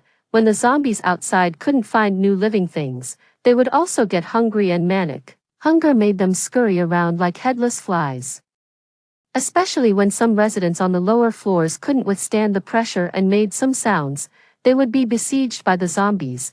In the following few days, there were occasionally people's screams of panic and the woo-ah sounds of the zombies. Through the cameras, Tanner inferred which floors of people were likely to be in great danger, and speculated which households in the building might still be alive. Later, more and more woo-ah sounds, like the sound of an electric drill during decoration, penetrated the walls and kept reaching our ears. More and more zombies appeared within the monitoring range of the cameras, and some of them were gradually walking upstairs. Fortunately, with the electric fence, those zombies were shocked by the electricity so many times that they gradually stopped going upstairs, and some zombies, unable to come up and blocked from below, instead scurried around in the stairwell like headless flies. For Tanner, this was instead like having an additional observation room where he could observe the zombies up close 24 hours a day. I didn't dare to look at the monitoring screens of those zombies too much, but Tanner started to sit in front of the monitor continuously. Fiona, look at those zombies. Once they are trapped in a relatively enclosed space, they can only scurry around, so we can conclude that their perception and intelligence have been severely damaged. As he spoke, he synchronized the situation on his side with his colleagues in the online experimental team. They were like discussing a research topic, analyzing various possibilities of the problems that occurred and various methods of solving the problems. It seemed that they had completely forgotten what a dangerous environment they were in now, but in fact, everyone knew that the situation outside was getting more and more out of control. As the external pressure increased, the internal suffering became more intense. Some people couldn't bear such mental pressure anymore and directly went out and turned themselves into zombies on the 40th day of the zombie outbreak. And what was even more out of control was that when the zombies couldn't find living people or food, they also started to fight among themselves. The few zombies trapped in the stairwell were the first to start killing each other. At that time, Tanner and I were still outside. When we heard the shrill roars, we rushed to the study immediately and saw that one zombie had been suppressed. His arm was bitten off by another zombie, and the other zombies also rushed over and dismembered their fellow zombie together. Once the situation started to get out of control, the speed of the out-of-control situation would sweep in like a tsunami. 10. Although we had mentally prepared ourselves for various situations, when some things happened, we still couldn't accept them. It was the 45th day after the zombie outbreak. Tanner was having a video communication with his colleagues in the experimental team. After the communication, Axel started chatting with him about some recent discoveries. Tanner, didn't we find out before that the first zombies in City S were discovered in the suburban area of the Western District? My sister told me that there is a large vegetable base over there, which mainly supplies City S and City B. And many places where the zombie outbreak occurred in City B are also close to City S, so I conclude that something over there should have been contaminated. But when Axel was still speaking, a commotion suddenly sounded on his side. Immediately, the woo-ah sounds rang out again. Axel. Tanner stood up and stared at the screen nervously. On the screen, Axel, who was still synchronizing information just a second ago, had been suppressed by the zombie and was bitten hard on the neck. Axel, Tanner called his name nervously, but across the screen, there was nothing we could do. Although we had seen too many situations where people were bitten by zombies and then turned into zombies, when we saw with our own eyes that a colleague who had been fighting together every day was turned into a zombie, we still couldn't accept it. Tanner's eyes turned red, and on the other end of the video, Axel's voice came intermittently. Tanner, I'm about to change. I've already synced all the data to the cloud. You guys must keep going, and goodbye. As he spoke, he tried to reach out and slowly close the screen. I hope you can remember what I looked like as a human, but before he could finish his words and the computer wasn't completely closed, his movement froze, and then we saw him gradually turn into a zombie. I hugged Tanner, and his shoulders were shaking. Fiona." He hugged me and just called my name. I disconnected the video link on our side to block the woo-ah sounds from Axel's side. In the quiet study, Tanner just called my name one more time, Fiona. Axel was still young, although he didn't say anything more. I felt his tiredness and vulnerability. That day, Tanner locked himself in the study and stayed there all night. I was very worried about him, but I also knew that he needed to be quiet at this moment. Fortunately, early the next morning, he opened the door and regained his spirit. He looked at me firmly and said, "Fiona, everyone is working hard, and we will definitely live well." 11. In a world out of control, it's not easy to survive, especially for survivors like Tanner and me. Although we can avoid the attacks of zombies at home, the reserve supplies of many people are not enough to last that long. It has been almost 2 months since the zombie outbreak. Occasionally, Tanner and I saw that in addition to the zombies outside, some people also started to appear. Those people pried open the stores on the roadside and broke in to search for possible supplies. 2 days later, more and more people started to go out of their homes to look for supplies. Without those people who initially tried to maintain order, this city, which once symbolized civilization, gradually began to turn into a wild jungle. The situation outside was changing rapidly. Tanner and I could only live more quietly and carefully, trying to keep a low profile and not be discovered. On this day, on the balcony, I saw that the lettuce I had planted before had grown new green leaves. The watermelon on the watermelon vine was also getting bigger and bigger, and the tomatoes, scallions, and strawberries had also borne fruit again. Tanner likes eating watermelons the most. At this time of the year in previous years, as soon as it was the weekend, he would hold a watermelon and almost not even eat much rice. Now, he looked at the gradually growing watermelon and turned his head to look at me. "Fiona, fortunately, we still have watermelons." I remember Axel also liked eating watermelons. His eyes were soft, with a hint of sadness. I held his hand. "Next year, we will plant more melons for more people to eat." "Next year," he murmured, his gaze falling on the round watermelon, as if longing for something. The sunlight shone on us through the window. The time was so peaceful and serene that it seemed the same as before the zombie virus outbreak. How great it would be if we could go back to the past. Just as I was thinking this, other sounds came from outside. I looked through the window and saw a group of people appear across the road. The group was mainly composed of men, and they were walking towards the supermarket near the community. It seems they are also people looking for supplies. When Tanner heard the sound, he also stood on the balcony. Then, from upstairs, we witnessed with our own eyes how they pried open the rolling shutter door of the supermarket and rushed in amidst the alarm sounds. "Do you think they can find anything?" Tanner and I talked casually, hoping in our hearts that they could find something, so that there would be more hope to keep going.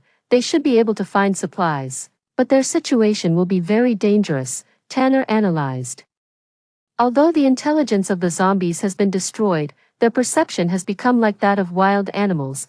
Their high-profile arrival must have attracted the attention of many zombies. The more he spoke, the more solemn his tone became. Sure enough, within 5 minutes, some zombies started to appear around those men. At first, some men could deal with them. However, Tanner and I were standing on the 20th floor, and we could clearly see that more and more zombies were quickly rushing towards their direction. The number of zombies was too large for them to resist. Just thinking of the scene of people being eaten by zombies before, I didn't dare to look anymore. In this situation, they couldn't stand the hunger and came out to look for supplies. But they also became the food for those zombies that had been hungry for a long time and were searching for food everywhere.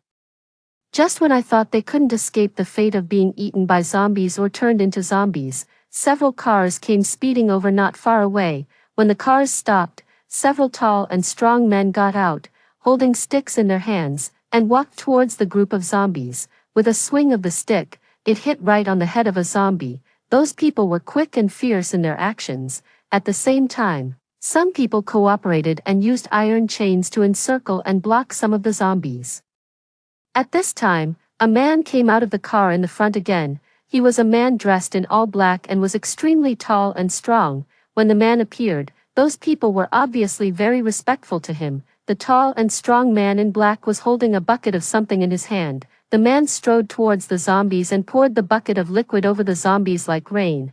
Then, the man took out a lighter. The moment the flame ignited, The man threw it over. The next second, flames burst out among the group of zombies. The zombies were on fire and let out shrill, woo ah, sounds that resounded through the sky. In just 3 minutes, a path was cleared. The first group of people who went to the supermarket to look for supplies seemed to heave a sigh of relief as they sat on the ground, seeing that the crisis was temporarily resolved. I couldn't help but let out a sigh of relief too, but the next scene completely exceeded my expectations. I saw that the man who had just thrown the lighter walked towards that group of people and actually snatched all the supplies from their hands. I was stunned. These people didn't come to help.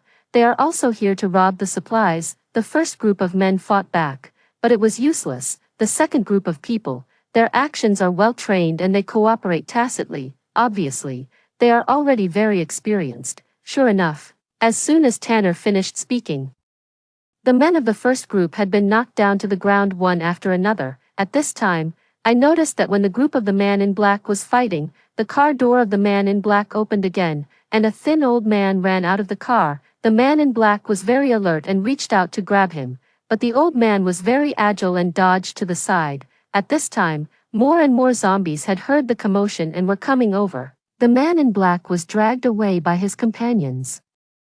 The man in black could only look in the direction of the old man reluctantly and finally got into the car and drove away. However, before the man in black got into the car, he turned his head and looked in the direction of our community.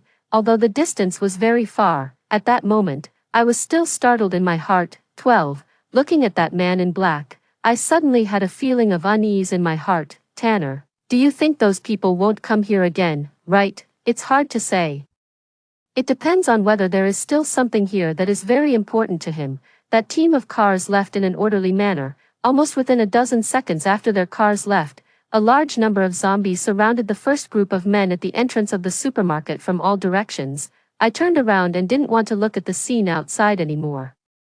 I also didn't want to count how many times it was that living people had been eaten by zombies or assimilated by them during this period, especially, judging from the situation of the two groups of people today. Due to the shortage of supplies, some people have started to go out in groups to look for supplies, and even if they find them, they have to be prepared for how to get away when they encounter zombies head-on, and be prepared for the supplies to be snatched away by another group of people. Because of the pressure of survival, people have started the law of the jungle. When the order of the city starts to get out of control, the order in some people's hearts also starts to get out of control. Tanner, do you think if this goes on like this, what will happen to us? I looked up at him. Do you think we will also gradually lose our bottom line and principles in our hearts? Tanner firmly held my hand. No.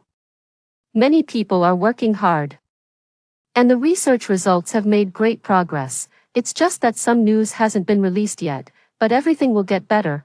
As Tanner was speaking, he suddenly stared in the direction of the projection on the wall. The zombie in the stairwell is gone. After the torment of the previous period, among the zombies trapped in the stairwell, after the internal fighting, there was only one left. I also moved closer to take a look.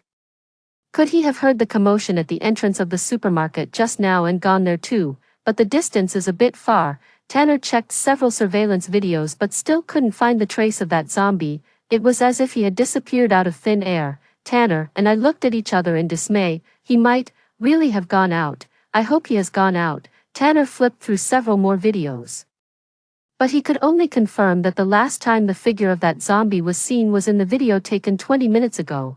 According to the time, it was exactly when the occurred at the supermarket in front. Fortunately, he isn't in the surveillance videos of the stairs going upstairs. I comforted Tanner. However, in the afternoon, 2 hours after the zombie disappeared from the surveillance, a figure appeared in the surveillance again, but it wasn't a zombie. Instead, it was the old man who suddenly ran out of the car of the man in black. What surprised Tanner and me even more was that the old man went upstairs floor by floor. Not only did he show no panic throughout the process, but he actually stopped on the 20th floor in the end. Standing in front of the electric fence, he looked up at the camera. Then, he said, "Mr. Tanner, I know you're at home." 13. Tanner and I instinctively looked at each other. "Do you know him?" Tanner shook his head in surprise. "I've never seen him before, so why did he appear here?" Just as we were wondering, the old man's voice came in again. "My name is Roman, I'm Axel's friend." When he heard Axel's name, Tanner's expression changed. The old man's voice continued to come in. Axel asked me to give you a piece of information without fail. At this time, I had already checked the information and handed the phone to Tanner. Roman was a management staff member of a well-known pharmaceutical factory in City S and was a senior of Tanner and Axel from the same university. In the camera, Roman's appearance was exactly the same as his online photo. However, in the photo, he looked gentle and refined, while now he was in a sorry state, with messy hair and stained clothes. It was imaginable that he had gone through a lot of difficulties to get here. Tanner walked out of the door. He asked through the door of the stairwell and the electric fence, "What did Axel ask you to give me, regarding your previous research?" "He asked me for help. I have another piece of research that I did together with him." Roman took out a USB flash drive from his pocket. "Then why didn't you send it to me online?" We couldn't blame Tanner for being cautious. The things that had happened during this period were truly magical. Roman seemed a bit melancholy. "My computer was broken when I was avoiding the zombies. Fortunately, Axel gave me your address before. I had no choice but to run out, although there were some setbacks on the way. Fortunately, I can give you the thing now." As he spoke, a USB flash drive was passed in through the gap of the electric fence. Tanner and I looked at each other. He took the USB flash drive and came back in the room. He opened the USB flash drive. The information in it indeed includes what Axel researched some time ago. What should we do with him now? Looking at the surveillance video on the wall, Roman was sitting motionless at the stairway. I admired his courage in my heart, not to mention how many things he had gone through on this journey. Just when he was going upstairs and saw those bodies of either people or zombies in the stairwell, he could still move forward so firmly. Tanner was silent for a moment, since he's Axel's friend. There shouldn't be a problem. However, when we were letting Roman in, I couldn't help but ask, "Mr. Roman, now that the thing has been delivered, what are your plans next?" Roman was very calm. "I can't go back. Fortunately, I've done everything I can with my old life. From now on, I'll just leave it to fate." After all, Tanner and I couldn't bear it and turned off the electricity of the electric fence. Tanner said, "Mr. Roman, why don't you stay with us for now?" After Roman entered the room, I could see what he looked like clearly. He was thinner than I had expected, probably in his 50s. He was a bit after coming in, but he also let out a sigh of relief. "Mr. Tanner, thank you for trusting me and letting me in, otherwise, I might really have to endure it outside for a few days." Tanner saw that he was in a sorry state and took him to wash and tidy up. When it was all done, I also set the dinner on the table. Roman looked at the dinner and smiled. "It seems that your survival supplies are still sufficient." Hearing this, I instinctively clenched my hand. Now, supplies was like a sensitive word. So many people were crazy about supplies. Could Roman remain calm too? However, after Roman finished speaking, he still smiled at us calmly. "Actually, you don't have to worry. Although there is no news on the internet recently, it's because some infrastructure has been damaged. In 3 days, you should be able to hear new news, soon. Everyone will be able to leave here and return to their original lives." His words stunned Tanner and me. Really, maybe it was because we hadn't received any news from the outside world for too long. Hearing this information seemed like a fantasy. Of course, Roman smiled affirmatively. "Mr. Tanner, Miss Fiona, you have to believe that no matter when, there are always people who won't give up." 14. When Roman said this, he was calm and composed, making people instinctively want to believe him. Since we had just met, we could only chat casually to enhance our mutual understanding. Roman seemed to have a lot of things pent up and told us about his experiences along the way. Tobias was originally my family's driver. After the zombie outbreak and the situation got out of control, unexpectedly, he gathered a group of people and fought the zombies while collecting supplies. My home was also occupied by him. Roman couldn't help but sigh as he spoke. "I originally thought I couldn't make it either. Fortunately, thanks to Bella couldn't bear to see Axel's achievements go to waste, so she sacrificed herself and gave me a chance." When he said this, the atmosphere gradually became heavy. From Roman's words, Tanner and I understood that the leader of the second group of people, the man in black, was named Tobias. But Tanner and I also tacitly didn't mention the scene we saw on the balcony. In fact, I was even more curious and puzzled about Tobias. I looked at Roman and asked, "Mr. Roman, when you came up the stairs, didn't you encounter any zombies? Zombies? Roman was taken aback for a moment and quickly realized, you mean the zombies in this building? I did see them. As he spoke, he recalled, at that time, I didn't dare to come in, but just as I approached, I saw a man suddenly rush out of the building, and a zombie was chasing after him, but I'm not sure if that man was from the community. He was still wearing the clothes of a courier company. A man wearing the clothes of a courier company, in such a dangerous situation, if a living person dared to go out, it was very likely that he was after supplies. That man came here, but did he know where the supplies were? This question troubled me for 2 days. During this period, Tanner and Roman were studying some issues in the study. Roman was indeed Tanner's old senior and had worked in a pharmaceutical factory for many years. He had rich and solid experience and theories. I found that Tanner was in a much better mood. Fiona, our research on the zombies has made a breakthrough, according to what Roman said. If we study it for a few more days, we can synchronize it with the other colleagues in the experimental team, and then we can all push it forward together. Hearing this, I was also happy for them. It was as if in the long darkness, we had finally waited for a glimmer of dawn. And along with the dawn, there was an even better piece of news. At that time, it was already evening. The three of us sat on the balcony rarely quietly, looking at the setting sun in the west and the vegetables and fruits shrouded in the afterglow. The background music was still the woo-ah sounds that rang out from time to time. We had been hearing these roars of the zombies for so long that we were almost numb to them, but the next second, the message prompts of the 3 mobile phones rang. Then, a message was displayed on the screen, all survivors in City S. Please arrive at the high ground of the Western Square at 15:00 tomorrow. Arrangements will be made for everyone to leave.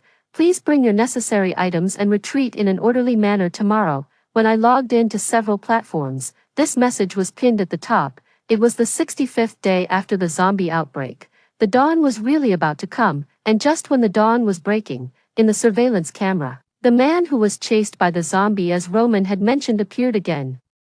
When I saw the person on the screen, I was stunned. What's wrong?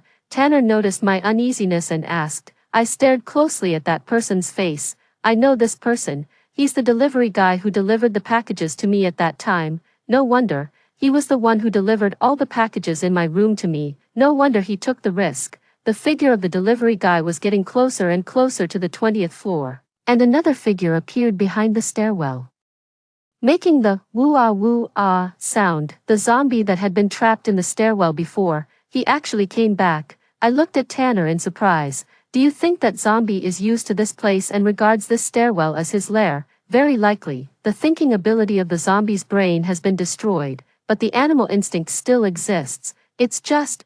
Before Tanner could finish his words, in the surveillance video, when we thought the delivery guy would be in great danger when he met the zombie, unexpectedly, the guy took out a kitchen knife. Before the zombie could get close, he waved his hand, and the zombie's head was chopped off neatly. The gray face and the cloudy eyes didn't have time to close before they fell to the ground. Then, it rolled around once and, like a ball, the head rolled down the stairs. This scene stunned the 3 of us in front of the surveillance video. We also clearly realized that in the situation where the zombie virus was raging, the hearts of many people had already changed. This was no longer the person who had helped carry things in with a smile. He was clearly a desperate person who had gone crazy with killing. Soon, the delivery guy stood in front of the electric fence. Instead of touching it directly, he carried half of the zombie's body as a buffer and then crashed into the electric fence and the door of the stairwell.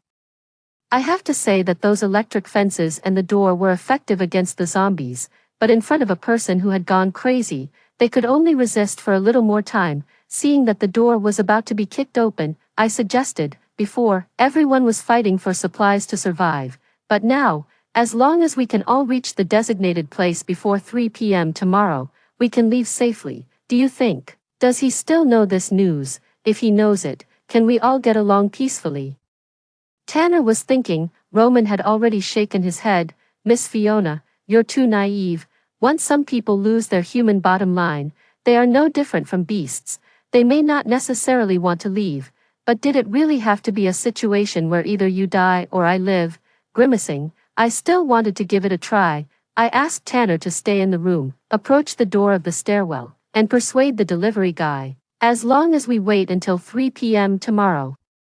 There are only more than a dozen hours left now. If we all take a step back and leave safely together at that time, wouldn't it be better? It was still that somewhat familiar voice, but it was a bit hoarse and dull. Miss, you may be able to leave here, but I still have family members waiting at home. They may not be able to hold on until that time. As long as you give me the supplies, I promise I won't hurt you. I hesitated. I had witnessed too many situations where people killed each other for supplies. Could I really trust him? Just as I was silent for a moment, it seemed that a flash of light appeared in front of my eyes. Be careful, Tanner shouted in time and pulled me away. Then I saw that the door of the stairwell had been kicked open, and the unshaven delivery guy was about to slash down with his knife. The moment we barely avoided it, I saw Tanner kick him away. It was just a matter of a few seconds. Bang, bang, two sounds. One was the sound of the delivery guy falling to the ground. The other was the sound of the door being closed in time. I stood in the room, belatedly feeling scared. At this time, I had to believe Roman's words. When some people become beasts, they may not necessarily want to leave. Outside, the delivery guy was blocked, and just when one trouble had barely subsided, another one arose. In the surveillance camera, another figure appeared. It was a man still dressed in all black. Exactly, Tobias. Why is he here too? Tanner and I looked at each other and couldn't help but feel worried. We could leave tomorrow, but these two people, like enemies, had all come here tonight. 15, looking at Tobias's figure as he kept going upstairs, Roman's face was very solemn. The 12th floor, the 13th floor, the 15th floor. Tanner analyzed. If there was only one of them, we could deal with it, but now there are two of them. Tobias's figure alone was equivalent to two of us. If we confront them directly and fight head-on, there's definitely no chance of winning. Roman was silent for a while and then made a suggestion. Perhaps, we can attract the zombies here, he explained. Aren't the zombies very sensitive to sound? Now, as long as we block Tobias and the others outside and then lead the zombies in here, they will be like trapped beasts in a fight and have nowhere to escape.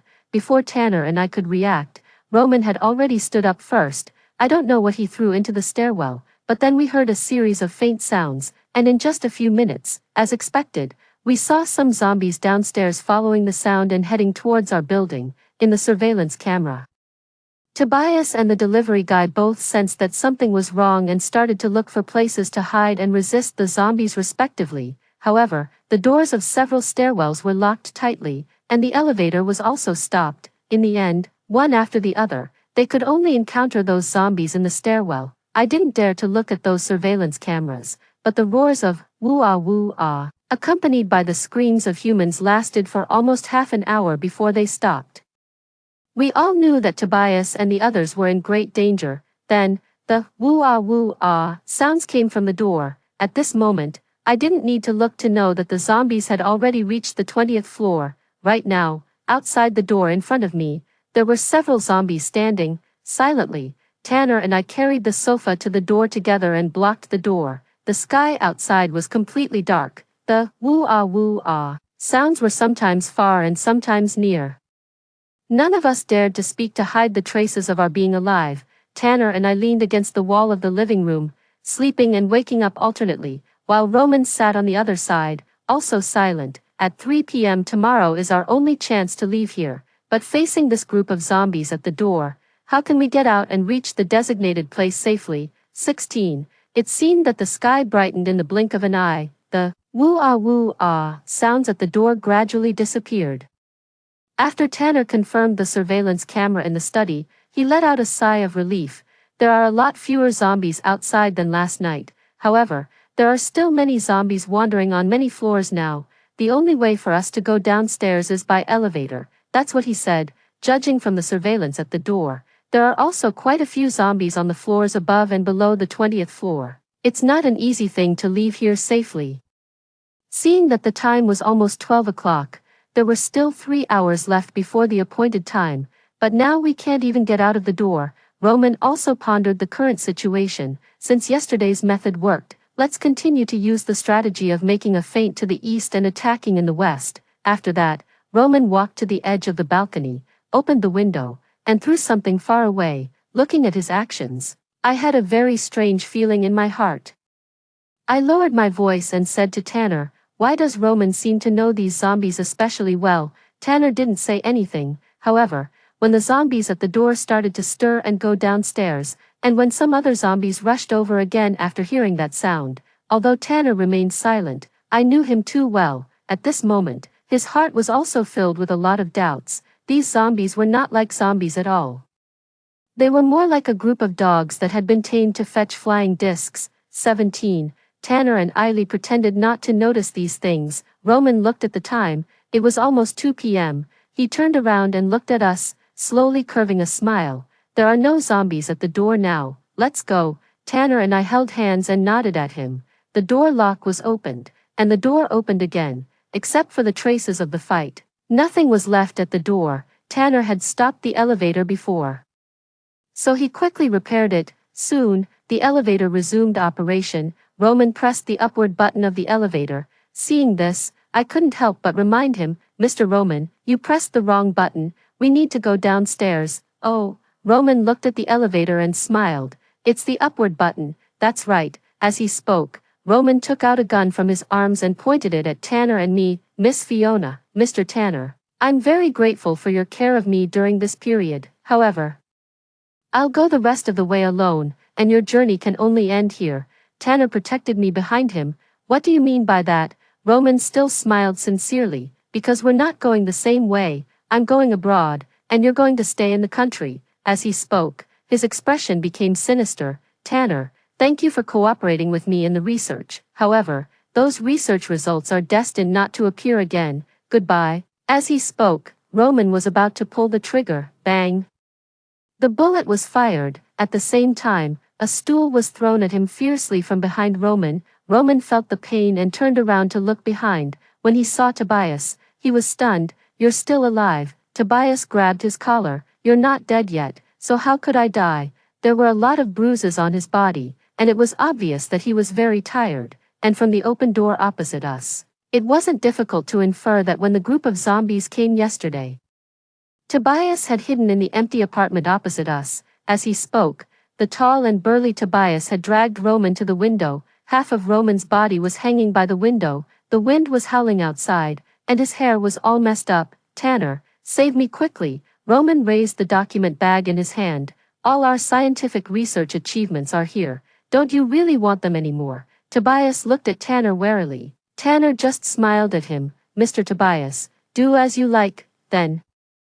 Under Roman's shocked gaze, Tanner said calmly, "You can throw those materials away if you want, because I've already synchronized the materials to the other members of the experimental team."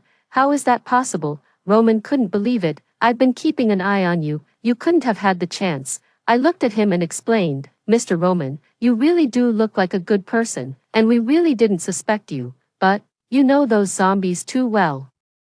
Although Tanner and the others know that sound can affect the zombies, you know more clearly what kind of sound can attract those zombies, so, the appearance of those zombies is related to you, right?" Roman's body was still half hanging by the window, his face was heavy, and there was even a bit of despair. "What do you want to know from me?" "Unfortunately, I won't tell you." After that, before Tanner and I, and even Tobias, could react, Roman leaned backward and fell straight down from the 20th floor. This sudden situation stunned the three of us. Tobias couldn't help but curse in a low voice. This old guy really got off lightly. After that, he stood up, and Tanner and I instinctively took a step back. Tobias, however, raised his eyebrows and smiled. "Let's go. Aren't you going to the gathering place? I'll take you there." Seeing that Tanner and I were still hesitating, he explained again, "Don't worry. It's a personal grudge between me and Roman. Moreover, know you," his gaze fell on Tanner, "you're Axel's colleague. When Bella was alive, I always heard Axel mention you." Such a tall and big man became especially gentle between his eyebrows and eyes when he mentioned Bella, because the situation was urgent and the time was tight. Without saying anything more, Tanner and I followed Tobias into the elevator and then went directly to the parking floor. Fortunately, the zombies had all been attracted away by the sound made by Roman, so it was a narrow escape. When Tanner and I wanted to get into our own car, we were stopped by Tobias. "Get into my car. My car has been modified and is relatively safer." although we were still a bit worried about him. If he really wanted to harm us, Tanner and I might not be able to beat him. Fortunately, Tobias didn't do anything. He just drove at high speed and sent Tanner and me to the gathering square, over there. Some people were already waiting there, and the surrounding area was protected. When Tanner and I rushed over, the fully armed people checked our identity information and then let us in. After taking a short rest, we would take a plane and leave City S. However, Tobias didn't leave with us. He just looked at us from a distance and waved goodbye to us. I couldn't help but ask him, "It's so dangerous here. Why do you still want to stay?" Tobias just looked at the photo of him and Bella on his phone and smiled. Because Bella stayed here, we agreed that we would be together forever. Bella, Axel's sister, wasn't at home when Axel turned into a zombie that day, but she wasn't among these survivors who came to the gathering either. Tobias just firmly believed, perhaps, she's hiding somewhere and is waiting for me to find her. We all knew that this hope was slim, but we couldn't bear to shatter his hope. Tanner and I sat on the plane and looked at the survivors around us, including both the old and the young. Perhaps, Bella was also living strong somewhere in City S, but she just couldn't make it here today. 18. The plane took off on time. Next, we would fly to City C, where Tanner's colleagues were already waiting for us. It was said that a vaccine had been developed for the drug to inhibit the zombies, and it was just waiting for further research. When we arrived in City C, what greeted our eyes was an orderly urban life, as if those days we had in City S before were just a nightmare. 10 days later, I was waiting for Tanner to come home in the new house we had found. That day, he told me that things had finally been figured out. It turned out that the zombie virus had leaked from a pharmaceutical factory in the suburbs of City S. At first, that pharmaceutical factory had just secretly conducted a biological experiment on humans, but unexpectedly, after it leaked, the surrounding rivers and land were polluted. In addition, there happened to be a nursing home there, and many people were infected in their daily life. This was why the zombie virus had broken out more quickly there at first, and Roman was an executive of that pharmaceutical company. After further investigation, it was found that Roman's boss had already joined another nationality long ago. Then in all of this, I couldn't help but be curious. Tanner just shook his head. There are too many things involved in this, and we don't know either, but in any case, life was gradually returning to normal. Tanner was a doctor. I knew that he was researching a project recently. He said it needed to be kept confidential, so I didn't ask any more questions. When the night fell again, Tanner and I looked at the starry sky together. Tanner, do you think this kind of situation will happen again in the future? Tanner was silent for a while and then slowly said, "This is a matter of fate. Who knows what will happen in the future?" Just like Roman and the others, at first, they were for money or other reasons and thought that the things they developed could control the fate of humanity. Little did they know that when they had such thoughts, they were destined to be just clowns in fate, especially after those long dozens of days in City S. It really made people feel the fragility and insignificance of life. When the wheel of fate starts turning, no one can escape from the shackles. In the face of disaster, there are always some people who are fragile and out of control, turning from humans into beasts. But there are also always some people who forge ahead and defend the hope of being human. Because there are people who don't give up, we can build barriers again in the despair that has crumbled into sand and create a high wall of hope. Finally, I couldn't help but ask Tanner again, "Do you think Tobias found Bella?" Perhaps he did. We always have to hold some hope to get through the darkness and see the dawn ahead gradually brightening.